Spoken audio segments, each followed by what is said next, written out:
You are born somewhere in the Horn of Africa, Ethiopia, perhaps Sudan. Your arrival is marked not by celebration but by dual expectations.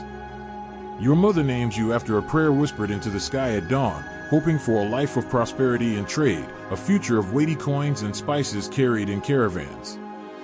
Your father names you after a storm, his dreams for you thick with iron and dust, of a boy who would grow into a warrior, carrying a spear instead of a ledger.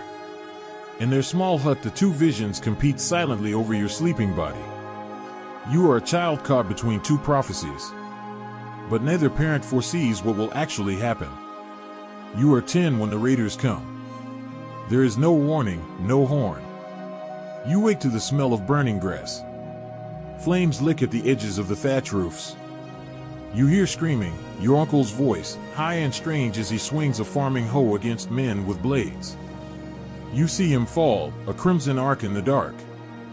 Your mother is dragged away before your eyes, her hands clawing at the earth. You do not see your father that night. Later you tell yourself he escaped. But deep inside you know the truth, he is likely gone, folded into the ash and smoke. The raiders look you over like livestock. Too small to carry heavy jars of water, too old to be a cute servant. Still, they take you. You march with them, shackled to a dozen other children. Days blur into weeks, perhaps months. Scrubland, desert, swamp, they become one endless road. You eat insects when you find them. You drink from hoofprints left in mud. You sleep beside corpses whose names you never learned.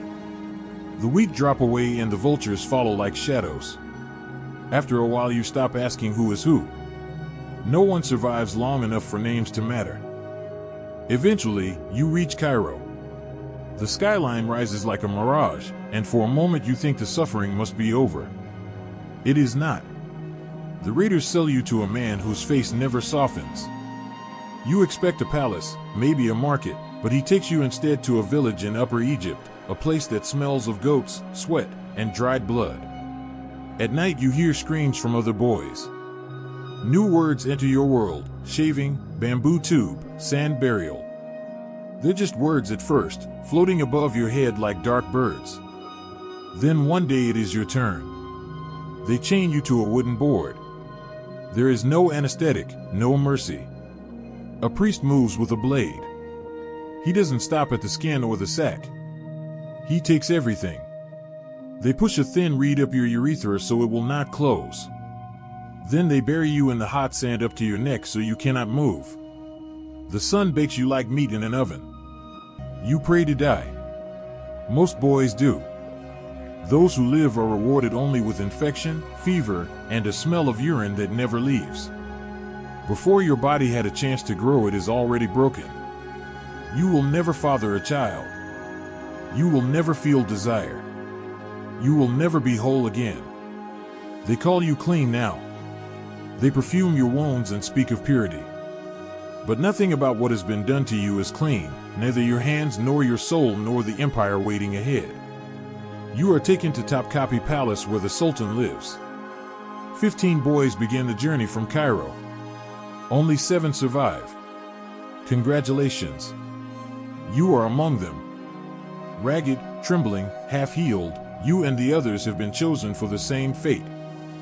You learn a new word, eunuch. It means you are a man who is not quite a man, tasked with guarding the Sultan's harem. Because of what they have done to you, you are presumed to have no desire for the Sultan's beautiful women. You are shaved, bathed, and renamed, not by choice but because you stink of wounds and travel. Your new name is Huzn, or Velvet Blossom, something soft and floral and mocking. They brand you with irony. What better way to project strength and peace than with a name that smells like flowers? You are 12 now. The other palace boys are older, bigger, meaner. You learn quickly that silence is survival. Speak only when spoken to, and softly at that. In the palace there is hierarchy even among the mutilated. White eunuchs patrol the Enderun, the school for pages. Black eunuchs, like you, are sent to the harem gates. They say it's protocol, but everyone knows it's about race. A single slip with a concubine would show like black ink on a white canvas. You are not allowed inside yet. You bow, hold keys, use perfume to mask your leaks, deliver messages, and watch. Always watch. The palace is its own language: perfume, hierarchy, silk, deception. Every glance calculated, every step rehearsed. You learn to read people as scholars read scripture. At night your body betrays you. The bladder will not hold. The catheter slips. You wake soaked in shame and lavender. No one helps. You still think of home sometimes. You still think of escape. But then you remember the boy who tried to run. He was caught. You never saw him again. So you stay. Even in this golden prison there is a promise of power. You watch concubines argue behind fans, princes cry after beatings, the sultan's mother break a vizier with a single look. You see the chief eunuch enter and everyone else lower their gaze. That could be you, not a man, not even quite human, but something rarer, trusted. You learn how the guards rotate, how the gifts are counted, how the girls are chosen for the sultan's bed. Your mouth says nothing but your mind records everything. Although you are not free, you are necessary. In Topkapı, that is the first kind of power that matters. You are in your 20s now. You no longer stand outside the harem, you run it. The old head eunuch is dead, choked on melon or poisoned by mistake. No one knows. You did your homework, wormed your way into his inner circle, became his assistant. His silk robes are barely cool before they are handed to you. Girls curtsy now. Guards bow.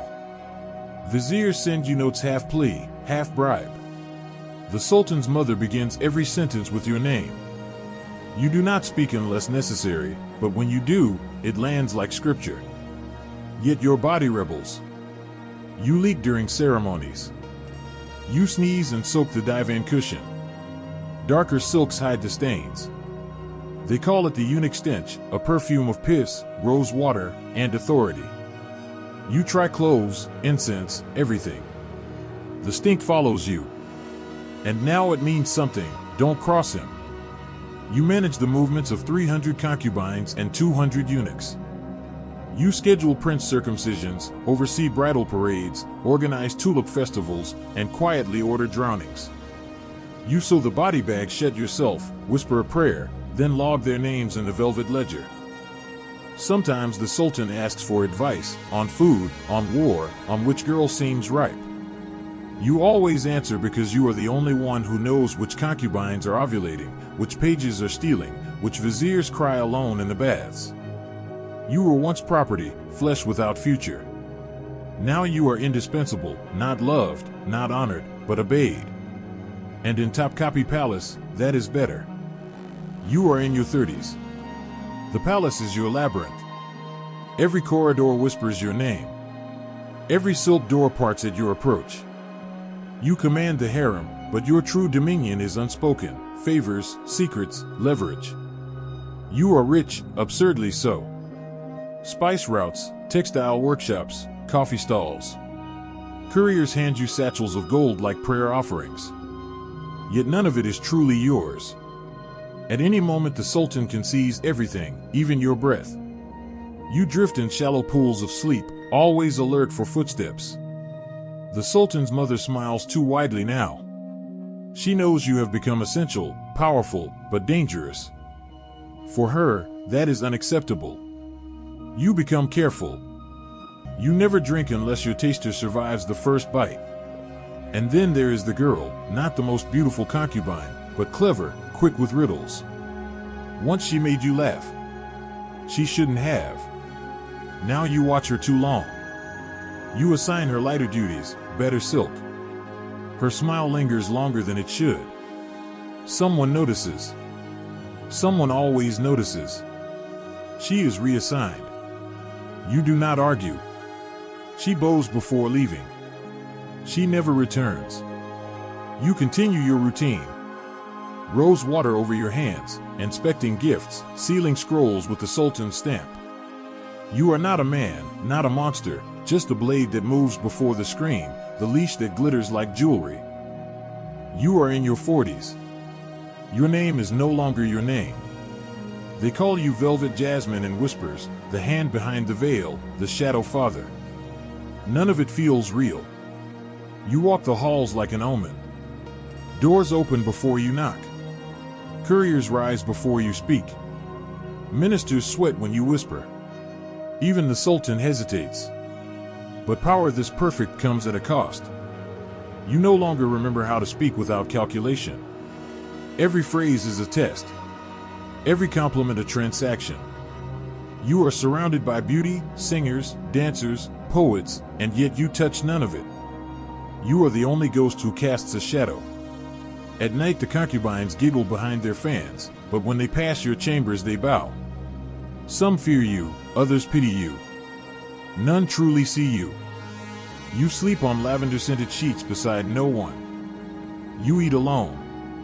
You bathe in rose oil to cover the smell of rot that clings to you, old wounds, urine, and the price of perfection. Your silver catheter gleams under your robe like a cruel metal. Your body betrays you more each year. Bones ache. Skin softens. Your chest rounds. Your voice, once clear, is now thin and greedy. You look in the mirror and see not a man, not a woman, but a monument carved from compromise. Yet no one dares challenge you. You control the concubines, the princes, the royal calendar, the supply routes, the secret letters. You are the gate between desire and dynasty. And you are utterly, violently alone. You never hear the dagger coming, at least not literally. The weapon they use is sharper, reform. The empire changes too fast. The old sultan dies. A new one, barely old enough to grow a beard, promises progress. Western suits replace silk robes. French advisors whisper behind Ottoman curtains. Parliament opens. The harem shrinks. You are now a relic. That's what they call you. Not to your face. To your face they still bow, still kiss your ring. But behind closed doors your power bleeds out. The new ministers want your ledgers. Your private guards are disbanded. The concubines are dismissed or married off like surplus livestock. The palace echoes with a silence you do not recognize, one without secrets, without fear. They take your authority in slices, first the seal, then the schedule, then your room near the sultan's. You are moved to a smaller chamber. No garden, no fan bearer, no door guards. You know what's coming. Yet you stay. They do not kill you. They retire you. A quiet ceremony. A new eunuch steps into your seat. His robe is too clean, his voice too eager. He calls you honored elder. You do not correct him. They send you back to Cairo with a pension and a warehouse full of memories. Servants bow as you pass, but no one listens. Your letters go unanswered. The empire moves on. You wonder if your village still stands. How your father lived, your mother. Then you realize, in the most heart-wrenching way possible, you have always been alone. And for the first time since you bled beneath desert stars, you feel it. Not pain. Not powerlessness. Something worse, obsolescence.